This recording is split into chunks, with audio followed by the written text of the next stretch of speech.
서울이 엄청난 고평가, 수도권도 상당히 일부 지역들은 고평가, 대구광역시 고평가, 그다음에 광주광역시도 상당히 지금 고평가. 그럼 역사상 최고의 부동산 범죄가 서울에서 껴있다.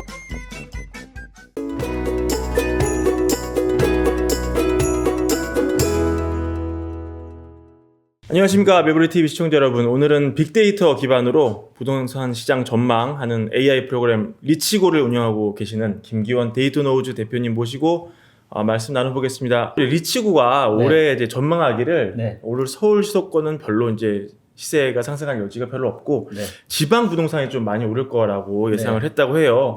전망 좀 들려주십시오. 지금 이제 데이터로 이제 부동산 시장을 이제 시도별로 봤을 때는 이제 중요한 지표들이 뭐가 있냐면 일단 얼마나 저평가되었는지 고평가되어 있는지를 판단할 수 있는 데이터가 있어요. 그래서 사실 부동산 시장에는 많은 전문가분들이 계시지만 뭐 호재를 이야기하고 정부 정책을 이야기하고 가격 흐름을 얘기하고 이러신 분들이 있지만 해당 부동산 시장이 본질적인 가치 대비해서 얼마나 고평가인지 저평가인지를 이야기하시는 분들은 아무도 안 계시잖아요. 굉장히 주관적일 수밖에 없죠. 그 부분이 지금까지는. 그래서 저는 그런 게 너무 신기한 거예요. 예를 들면 주식시장 같은 경우에는 뭐 퍼나 PBR처럼 뭐 맞다 틀리다를 떠나서 순자산이나 순이익 가치 대비해서 얼마나 고평가인지 저평가인지를 나타내는 데이터들이 있는데 부동산 시장에는 아예 그런 게 없는 거예요. 그래서 그런 것들을 제가 직접 고안을 연구를 해서 수많은 데이터의 조합을 통해서 만들어서 그래서 전세 대비한 저평가 인덱스, 소득 대비한 저평가 인덱스, 물가 대비한 저평가 인덱스 그리고 만들어 놓고 보니까 각 시도별 고점과 저점을 알아맞추는데 너무 정확한 거예요. 그래서 이런 저평가 인덱스들을 보고요. 그 다음에 그 지역의 어떤 그런 매매와 전세가의 어떤 이런 기회 흐름을 볼 수 있는 데이터가 뭐냐면 바로 전세가율 데이터예요. 그래서 보통 투자하기 좋을 때가 언제냐면 전세가율이 굉장히 역사적으로 높고 전세가율이 올라갈 때. 그러니까 전세가율이 올라간다는 얘기는 뭐냐면 매매가 상승률보다는 전세가 상승률이 더 높기 때문에 전세가율이 올라가는 거거든요. 그러니까 그 얘기는 무슨 얘기냐면 실제 어떤 사용가치인 전세가 가격의 상승이 투자나 투기 수요가 들어간 매매가 상승률보다 더 크다. 그래서 그때는 안전한 거죠. 근데 반대로 예를 들어서 전세가율이 떨어진다는 얘기는 뭐냐면 매매가 상승률이 훨씬 더 큰 거예요.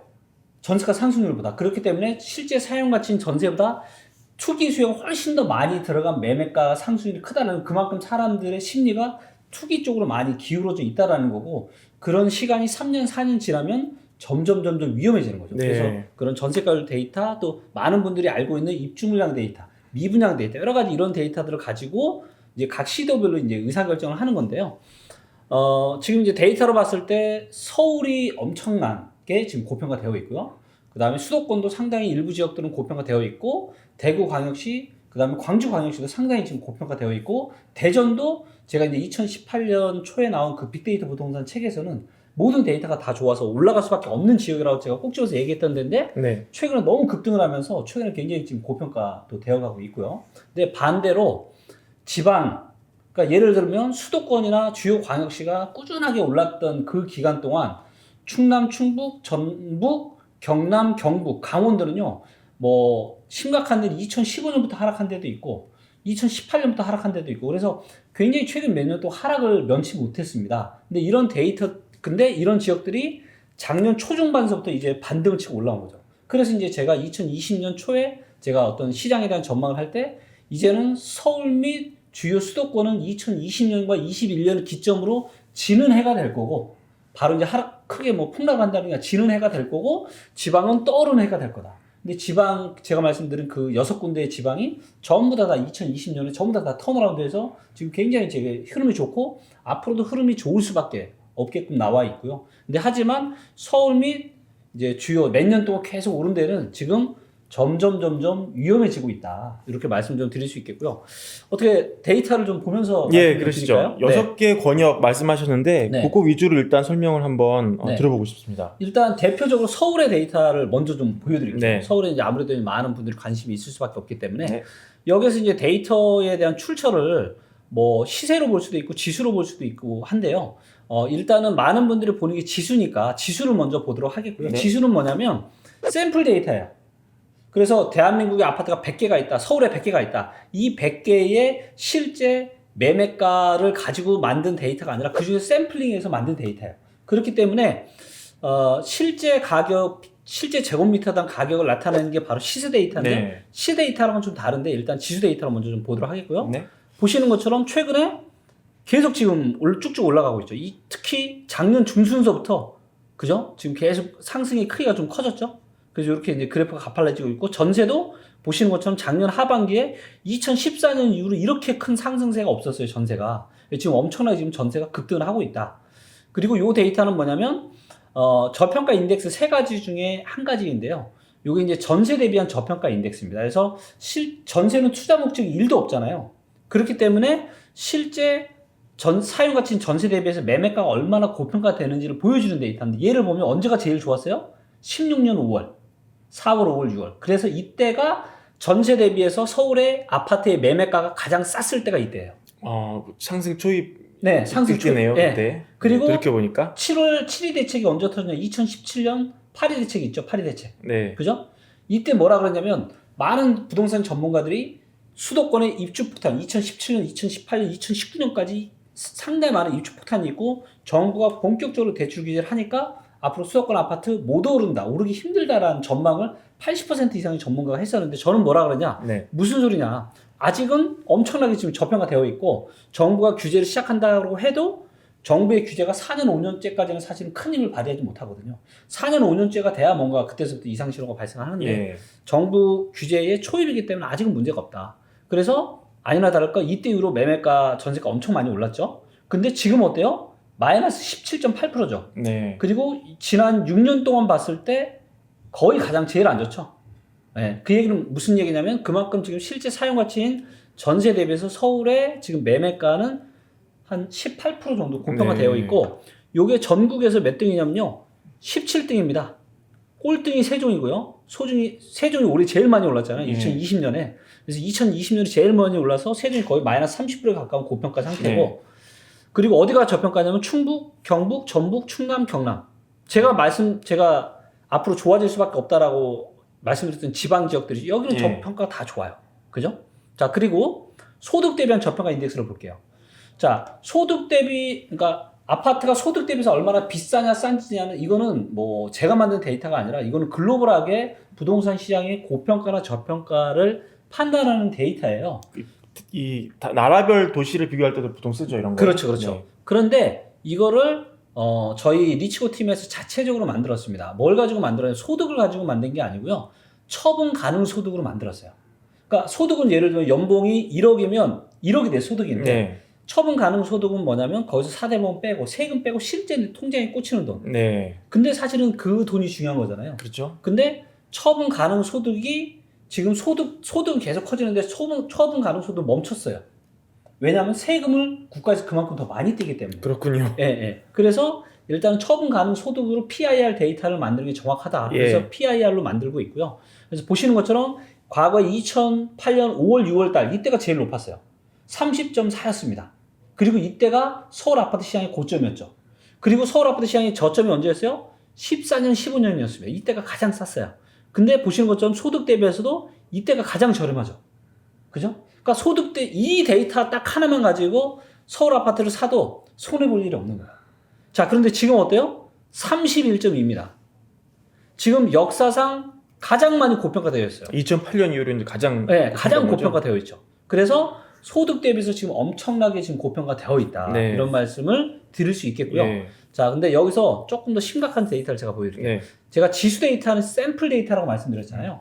자, 샘플 데이터가 아니라 서울에 있는 모든 아파트들의 세대수를 감안을 해서 제곱미터당 평균 가격을 만들었어요. 이건 저희 리치고 팀이 자체적으로 만든 거고요.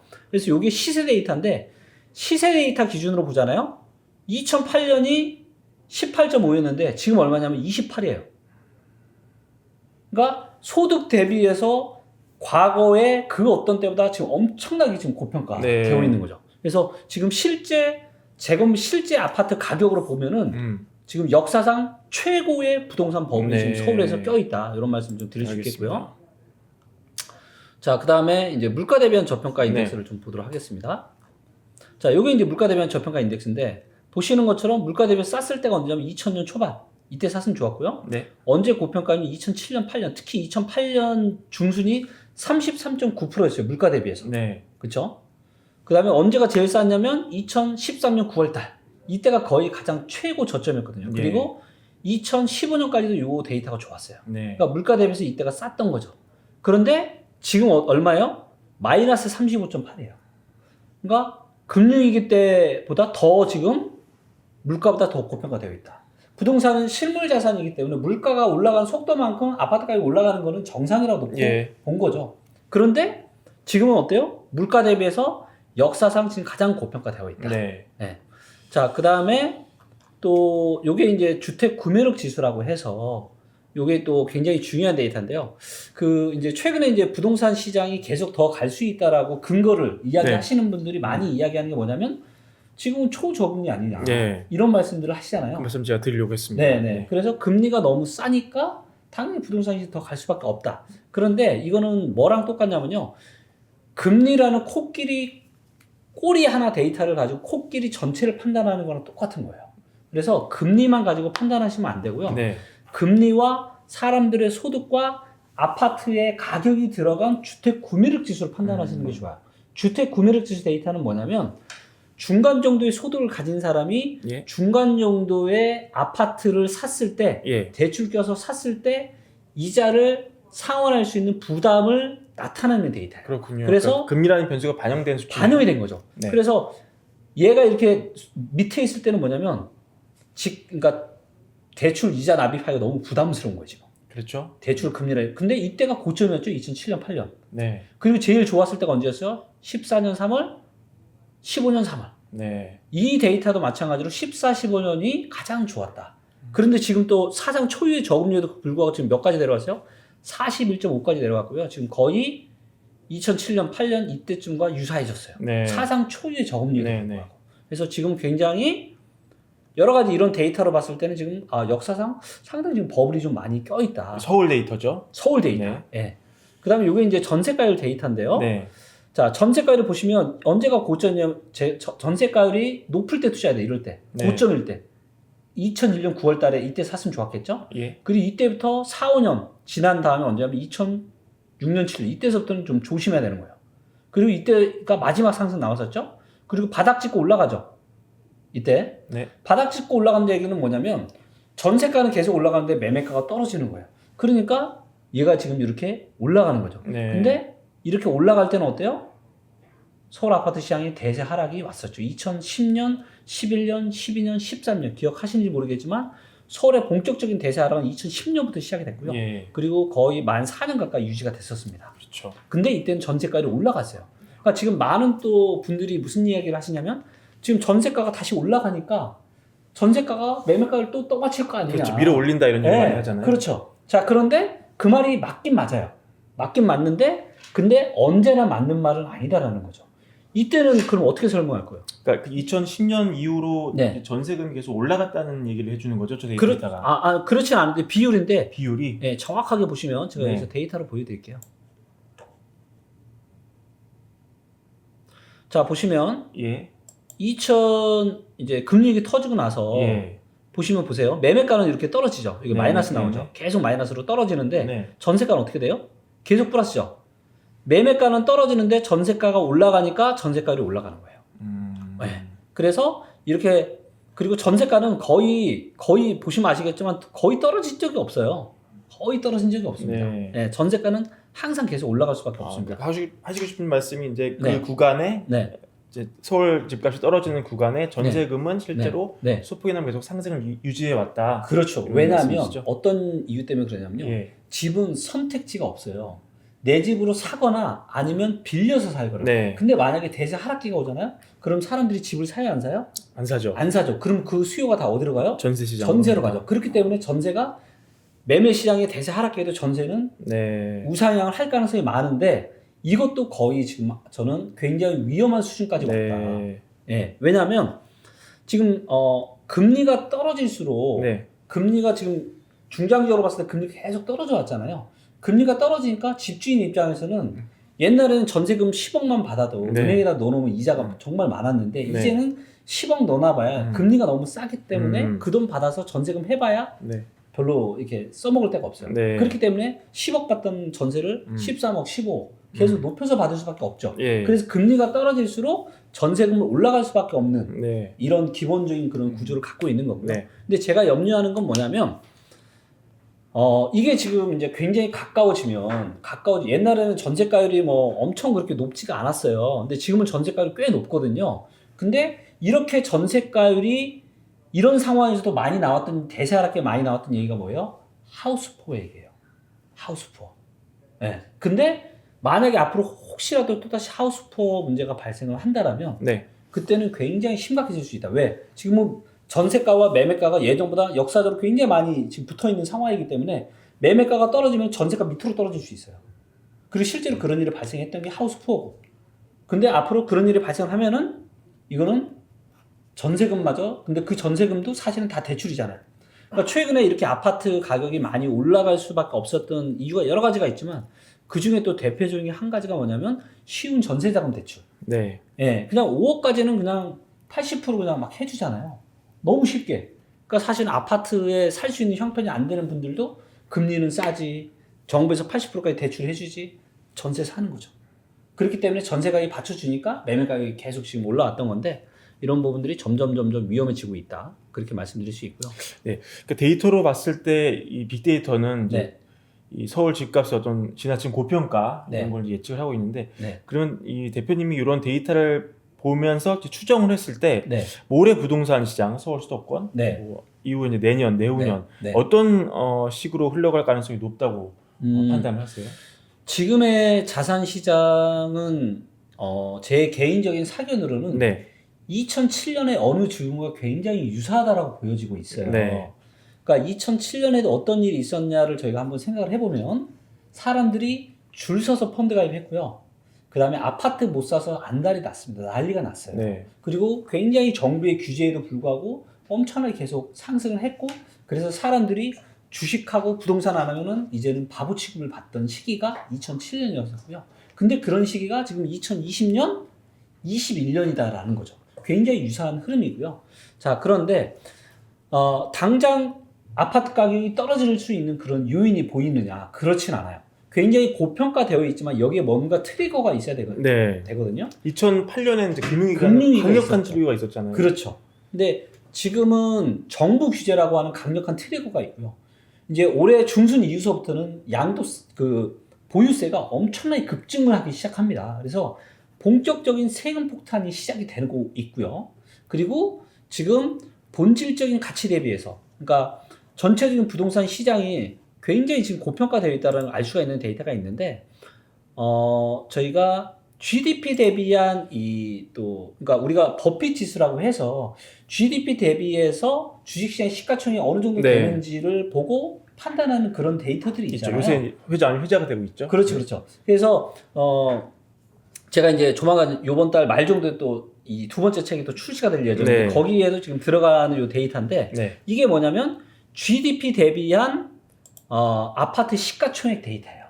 자, 그래서 요 데이터를 보시면 2007년, 2008년에 빨간불이 좀 들어왔었죠. 그러니까 GDP 대비해서 아파트 시가총액이 꽤나 높았던 시기였어요. 근데 계속 줄어들다가 2013년 4분기에 저점 찍고 이때부터 조금씩 올라가기 시작했던 거거든요. 근데 지금 보시면 어때요? GDP 대비한 아파트 시가총액이 역사상 그 어느 때보다 엄청나게 높죠. 그래서 본질적인 가치 대비해서 지금 아파트 시장은 분명히 지금 고평가되어 있고요. 그리고 주식시장도 최근의 상승이 너무 굉장히 가팔라요.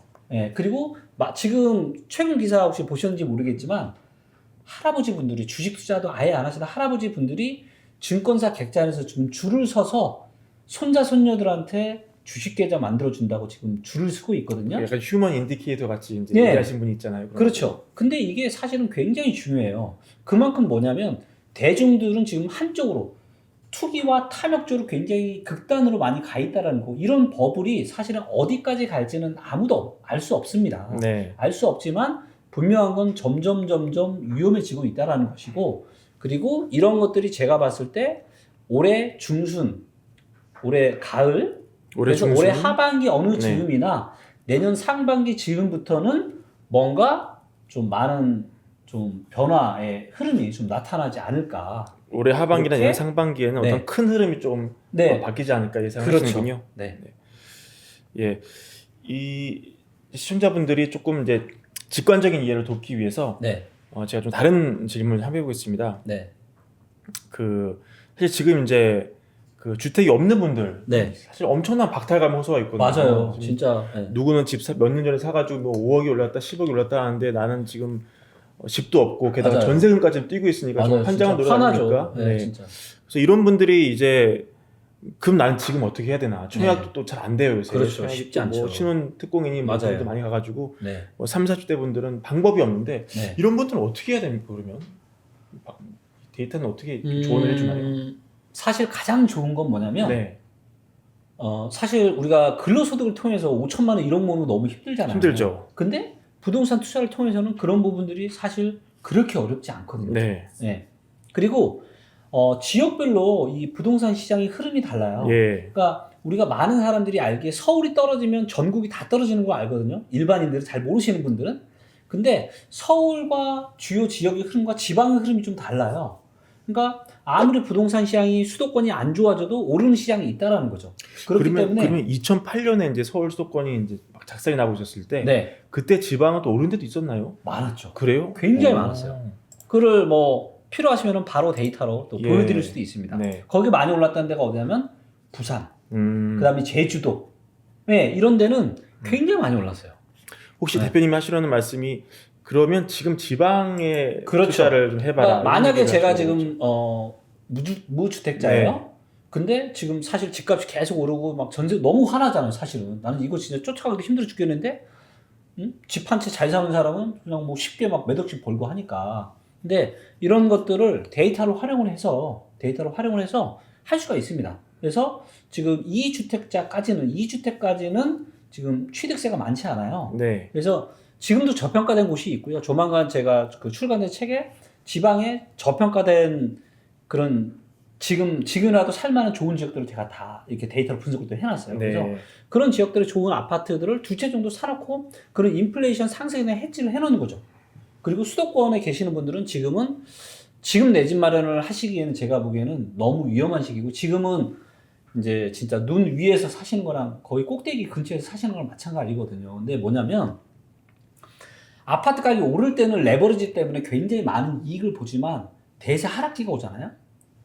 대세 하락기가 오면 어떤 현상이 발생을 하냐면 레버리지가 또 독이 되는 거죠. 독이 되는 거죠. 그러니까 내 순자산만 까지는 거예요. 그러니까 예를 들면 10억짜리 아파트를 샀는데 대출을 위해서 5억을 꼈어요. 그러면 5억이 내 돈이잖아요. 근데 8억으로 떨어지잖아요. 그러면 내 돈이 5억에서 3억으로 줄어드는 거 대출이나 전세금은 그대로 있는 거예요. 근데 이런 일들이 지금 앞으로 당장 1, 2년은 모르겠지만 앞으로 3, 4년 뒤를 봤을 때는 그 이러한 흐름이 펼쳐질 가능성이 너무너무 지금 많고요. 그렇기 때문에 여러분들 정말 지금은 진짜 제 그냥 형, 누나, 동생이라고 생각하고 제가 진짜 말씀드립니다. 지금은 사시면은 너무너무 위험해요. 진짜로 인생 망칠 수 있고요. 너무 위험하기 때문에 지금은 그렇게 안 하시면 좋을 것 같고 그래서 지금은 특히나 2022년부터는 제가 꿀팁 하나 드리면 인천에 지금 엄청난 입주 폭탄이 지금 예정이 되고 있어요. 사상 최대 엄청난 입주 폭탄. 네. 그렇기 때문에 인천에 전세가 엄청나게 싸게 나올 겁니다. 전월세가. 네. 2022년부터. 그래서 지금 당장 좀 힘드신 분들 2022년에 인천 가셔가지고 전월세 사시고 남는 여유 자금으로 지방이 저평가된 곳에 인플레이션 했지. 그래서 그런데 이렇게 좀 투자 이렇게 해놓으시면은 저는 그 전략이 가장 좋지 않을까 생각합니다. 알겠습니다.